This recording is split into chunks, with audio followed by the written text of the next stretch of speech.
নমস্কার, আমি পিয়ালি। সুন্দরবনের ছোট্ট একটা গ্রামে থাকি। আজ চৈত্র মাসের পূর্ণিমা তিথির এক বৃহস্পতিবার। আমাদের বাড়িতে লক্ষ্মী পুজো আর সত্যনারায়ণের সিন্নি। আমাদের এখানে চৈত্র মাসে প্রায় গ্রামের প্রত্যেক বাড়িতে কোনো এক বৃহস্পতিবারে পূর্ণিমা তিথি দেখে লক্ষ্মীনারায়ণের পুজো করা হয়। পাশাপাশি অনেকগুলো গ্রামেও করা হয়। আজ আমাদের বাড়িতে মাঝে মাঝে ঝড় বৃষ্টির মধ্যেও আজকের দিনটা বেশ রৌদ্র উজ্জ্বল। আমি সকাল 5:30টায় উঠেছি। তারপর স্নান সেরে নিয়ে আরও কিছু কাজ করে নিয়ে ফুল তুলতে চলে এসেছি। একে একে সমস্ত ফুলগুলোকে পেড়ে নেব। লক্ষ্মী পুজোয় সাধারণত লাল ফুলই ব্যবহার হয়, কিন্তু যেহেতু সত্যনারায়ণের পুজো আছে, কম বেশি লাল সাদা সব ধরনের ফুলই তুলতে হবে। সঙ্গে তুলসী পাতা, বেলপাতা, দূর্বা ঘাস সমস্তটাই বাগান থেকে একে একে সংগ্রহ করে নিচ্ছি। কেন জানি না, ফুল তুলতে আমার ভীষণই মায়া হয়, কিন্তু কি করব, পুজোর দিন তাই তুলতে হচ্ছে। বাগানের সমস্ত ফুল গাছগুলো সযত্নে আমার মায়ের হাতেরই লাগানো।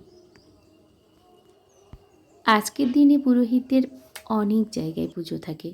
আমাদের বাড়িতে আসতে এখনও বেশ কিছুটা দেরি আছে, তাই বাবা পুকুর থেকে মাটি তুলে বানাচ্ছে পুজোর বেদি। আমাদের গ্রাম্য ভাষায় যেটাকে বলা হয় থান।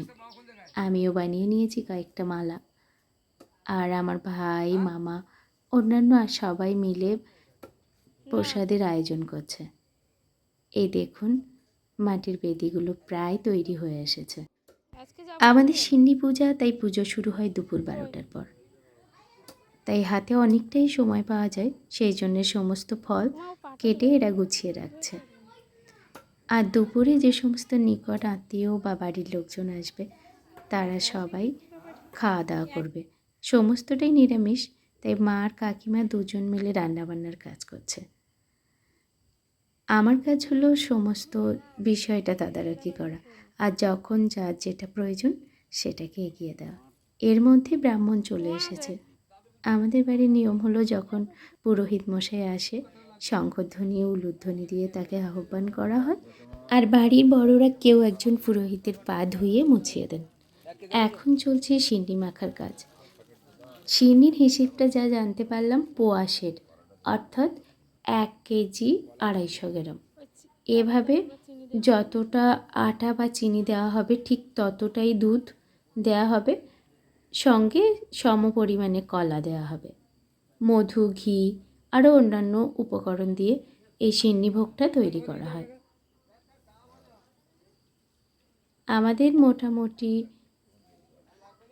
5 সের, অর্থাৎ 5 কেজি, আর প্রত্যেক সেরের সাথে 250, অর্থাৎ 6 কেজি 250 পরিমাণের চাল আটার গুঁড়োর সাথে 6 কেজি দুধ, 6 কেজি চিনি আর সম পরিমাণ কলা, এইভাবে সিন্নিভোগ তৈরি করা হয়েছে। এদিকে পুজো তো শুরু হয়ে গেছে।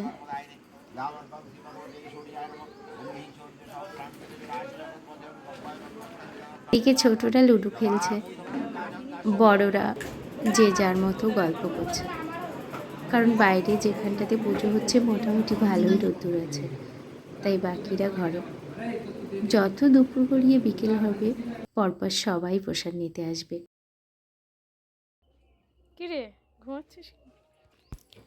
আর যত বেলা যাবে একে একে সবাই আসবে। কমপক্ষে 250 থেকে 300 মানুষ আজ প্রসাদ গ্রহণ করবে। তখন ভিডিও করার মতো সময় আমার হাতে থাকবে না, কারণ দুপুর 2টোর পর থেকে সন্ধে 8টা নাগাদ আমি প্রসাদ দেওয়ার কাজেই ব্যস্ত থাকব। তখন ভিডিও করা আমার পক্ষে আর সম্ভব হবে না, তাই কিছু কিছু ভিডিও এখনই করে নিলাম। কেমন লাগলো অবশ্যই জানাবেন। সকলে ভালো থাকবেন, সুস্থ থাকবেন। চলুন তাহলে সকলে মিলে পূজার প্রসাদ গ্রহণ করি। আবার কথা হবে অন্য কোনো দিন। আজকের মতো বিদায়, টাটা।